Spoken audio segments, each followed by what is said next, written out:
ham this morning? I love it. He's got everything. The humor, the moves, obviously, and the green screen at home. A kindergartner, 5 years old, and he's that hammy? I love it. He's got a future in front of him. Watch out, world.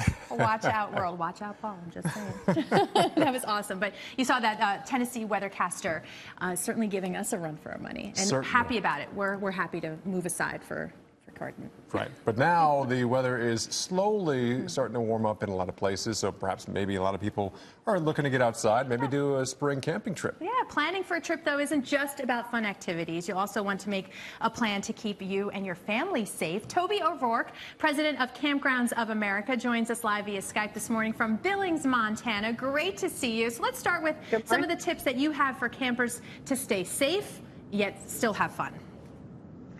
Well, obviously, there's a lot of places to camp, and if safety is a #1 priority, I definitely recommend private campgrounds like KOA. You know, we have trained staff all the time on the campsites, and there's a store there in case you've forgotten everything.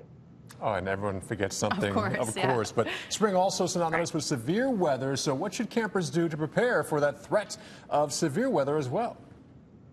Well, one, I think, is, what we always say is keep yourself informed. So, use your apps, use the Weather Channel app, see what's coming in and be prepared for your trip. But I think at the basic level, you have to be prepared for rain, right? So if you're in a tent, make sure you've got a tarp for the tent. Make sure you have lots of layers. I have 2 little kids.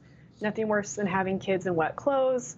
And then, things like waterproof matches are super essential for rain. And what about specific gear? You named a few things that are sort of the must-haves. Anything that is always on the top list of like, oh, I did not think of that to bring? Well, marshmallows are #1. Everyone wants to roast marshmallows while they're camping, obviously. No, but I always recommend the phone. It seems counterintuitive, but the phone is more increasingly becoming the Swiss Army knife of camping. You can do almost anything, access any type of information, whether you're making the reservations or finding things to do in the area.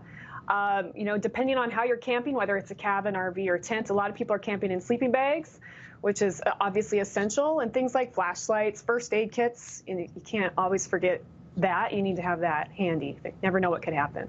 So you're all ready for the camping trip. What about choosing a campground? Any tips on choosing the right campground for your family? Well, obviously, I think KOA is the right campground for your family, but we've got lots of different types of campgrounds across the country. And I think it's most important to figure out what you're looking for. If you're bringing, some children, you want on-site activities, you maybe want climbing walls, things to do to keep them entertained.